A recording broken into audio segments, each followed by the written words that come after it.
You are watching the Wellness Hour, leader in medical news and information. I'm Randy Alvarez. Today's topic, sedation dentistry. With us, we have Utah's favorite cosmetic dentists, Dr. Ellis and Dr. Hammond. Welcome to the program. Thanks. Now, before we get into today's topic, sedation dentistry, tell me a little bit about your practice. Who's your typical patient? Our typical patient really is the soccer moms, the professional. We see children in our office, retired folks. We're really a family practice with an emphasis on cosmetic So you dentistry. still do fillings, things like that? Absolutely. Sure. Okay, and but you are high-end. I mean, you're known as Utah's favorite cosmetic dentist. You do some high-end cosmetic cases. We've chosen really in our practice as an interest and really as a passion of ours to focus on cosmetic dentistry in addition to the general dentistry that we do. We love it. We know the need is out there. We know that, I mean, every dentist can call themselves a cosmetic dentist, but our focus is really to be the cosmetic practice in Utah County. But we also see, the college students, we see, CEOs of businesses. Is that right? Has it become more mainstream, by the way, cosmetic dentistry? In a couple of ways, I think. I mean, we believe that even general dentistry, a filling, a single tooth, or anything like that should look really good. And you grow that all the way on out to the full smile, the veneers, and the full mouth treatment, and we believe that really everything should be cosmetic. Okay, now today's topic, sedation dentistry. Dr. Ellis, I guess you have special training in this? You could elaborate? Yes, I do. After I finished dental school, I went on for an additional year of advanced training in general dentistry, and one of the things that I got certified in was IV sedation. So not everybody is doing IV sedation, is that right? That's correct. I mean, do people want that, or they just want a pill? I mean, is this for really phobic patients? IV sedation? We see a lot of people that don't have enough confidence in the pill. They want a needle in their arm and they want to be out completely. Exactly. Is it safe? It is safe. So what are the different types of sedation that you offer? Our goal is to keep everybody comfortable. So we're going to start really like pain-free dentistry. Pain-free dentistry. So we want people to be numb. Some people are okay with just that. Other people would like to add laughing gas or nitrous oxide to their procedure. All the way on up really to taking a sleeping pill where they're really sedated and relaxed, where they can sleep. But they still know what's going on. They still know what's going on. They can answer questions that we ask them. They can use the restroom if they need to. But when they're back in the dental chair, they can go to sleep and be completely comfortable. Can do it? They ever fall asleep Absolutely, in the chair? Yep. Even our most phobic patients, the people that are most afraid to go to the dentist, are going to sleep through these procedures. It's really amazing. Okay, now what about IV though? And I've asked this again. I mean, give me the profile of the patient that have these dental fears. Is it because of a bad dental experience or just overall fear of the dentist? A lot of times it will be a bad dental experience, and it can be from when they were very young, and it can stay with them a lifetime. Do they tell you we can't stand dentists? Do you hear that a lot? They do. Yeah. Well, usually it's not the dentist. Usually it's the sounds, the smell. They're afraid of being hurt. They just don't like the environment of a dental office, and so everything that we do in our practice every day is to try and eliminate the things that make people afraid to come to the dentist. And it starts with our office, and we also carry it into sedation where people can be comfortable and not worried about coming to the dentist anymore, and they can get the dental work done that they've put off for years. Oh, they might have an image in their mind. I mean, they'll be just fine with the assistant in the room, and as soon as I enter the room, you can just see it in their eyes that oh, here we go again, and they had an experience when they were younger that just revisits them time and time again. But you say you have a different kind of a practice. It's not a typical dental practice. What does that mean? Elaborate on that. We've just focused on eliminating the things that we know people don't like at the dental office. And like I said, it's the smells, it's the our office sounds. doesn't smell at all like a Really? dental office. And What does it smell like then? It smells like fresh flowers. Fresh flowers, okay.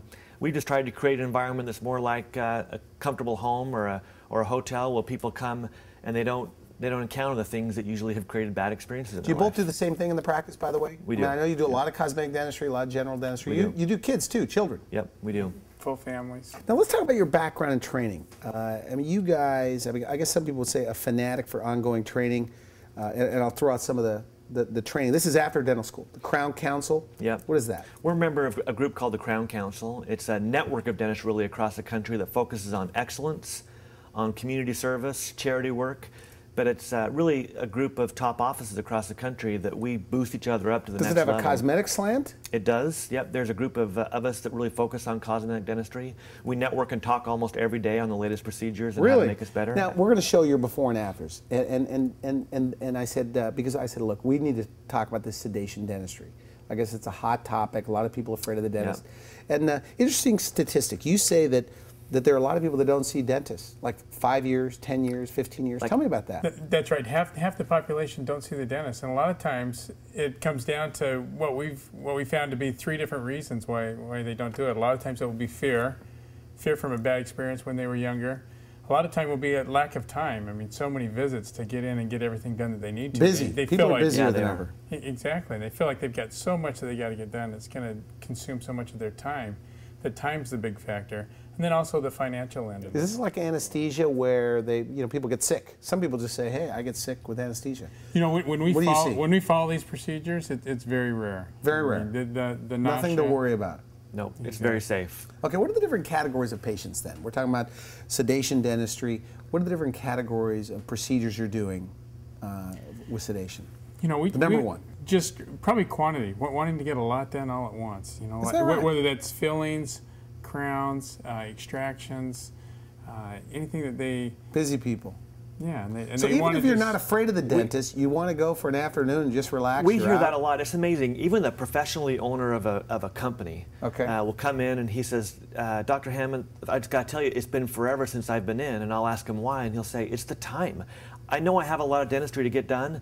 I know my mouth is really bad. There's no way I can come in for all these visits and keep coming just to get it all fixed. And sedation's the answer for that, because these people can be asleep. It's a bit of a hassle. I mean, you gag a little yeah. bit. Even just for teeth cleaning, it's uncomfortable. Yep. And it's so nice for them to come in, sleep, and wake up and have everything done. And all these things they've been putting off for years are there people that even for a cleaning, they want to be sedated? They're so fearful of the dentist. Like I said, even the noise or anything, they're getting their teeth cleaned. And we hear things that you or I might not worry about because we grew up around dentistry, we're used to going to the dentist.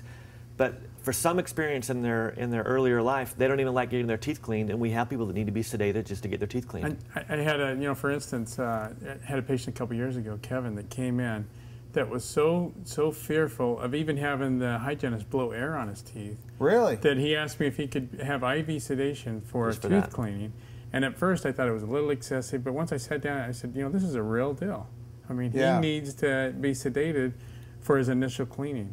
Once she was able to clean everything off, I was able to go in and put some fillings in and cover up some of the area. I saw why it was so sensitive. He was close to the nerve on a lot, on a lot of his teeth right down next to the gum. We were able to put some fillings on there, and suddenly that air blowing on his teeth was no longer existent, and we've been able to have great success with Kevin. He comes in now and doesn't need to have sedation because it doesn't hurt him like it used to. Now, we talked on the telephone, Dr. Hammond, you said the sedation industry can save people money. Absolutely. Elaborate on that. What do you mean by that? Well, the most expensive thing to do in dentistry is to not get it done, because what needs to be done now, if somebody waits a year or 2 more years down the road, it becomes worse and more expensive and more work to be done. Really, the least expensive choice in dentistry is to just get in and find out what has to be done and get started on it. So there are a lot of people in Utah that have a mess going on in their mouth, and because of their fear of the dentist, they're doing nothing. I mean, it's common. Yeah, and it can be your neighbor, it can be the soccer mom, it can be the professional, it can be the construction worker. It's people that you don't really realize, and it's for one of those reasons that Dr. Ellis mentioned, usually fear, time, or money. And the reason why we love sedation in our own office is it gives people an avenue to get their work done that they've put off for so long. So let's talk about these people that have, low self-esteem from having a mouth that they've avoided the dentist for so long. We'll have some of these people that they're perceived by others as just not being a happy person, not being someone that's very friendly, because they've trained themselves to hide their teeth with their smile. Do you run into that? I mean, do they spill their guts in the consult? They do. I had a patient in my office yesterday that every time I got within 3 feet of her, she took a step back. And I didn't understand that. I felt like it was a personal spacing where she just had that space she'd like to be away from people. Okay. But after she spoke to me and we started doing her consultation and talking to her about her teeth, she confided in me that it's because she's self-conscious about her smile. She doesn't like the way her teeth look. She doesn't like the way her breath smells. And she knows that people know that about her, and she likes to hide, and so she keeps her distance from people. We gave her a plan. We're planning on getting started right away. We're going to do sedation dentistry for her. She'll get her mouth finished, and she'll be a whole new person when we're finished, and we're excited for her. Now, in Utah, you say nationally it's 50% of 50%. people don't go to the It'd dentist. It'd be the same in Utah. In Utah, about half of the people aren't seeing a dentist because of fear. Fear, time, or money, and just or not really knowing who to go to. It seems like we used to always ask What's an our easy neighbors. one? Yeah. What, Utah's favorite cosmetic dentist, Steve, right? Usually it's wondering who to go to, and so... So when people come in, okay, so they decide, I'm finally going to see a dentist. What are the frequently asked questions that you hear or concerns about sedation?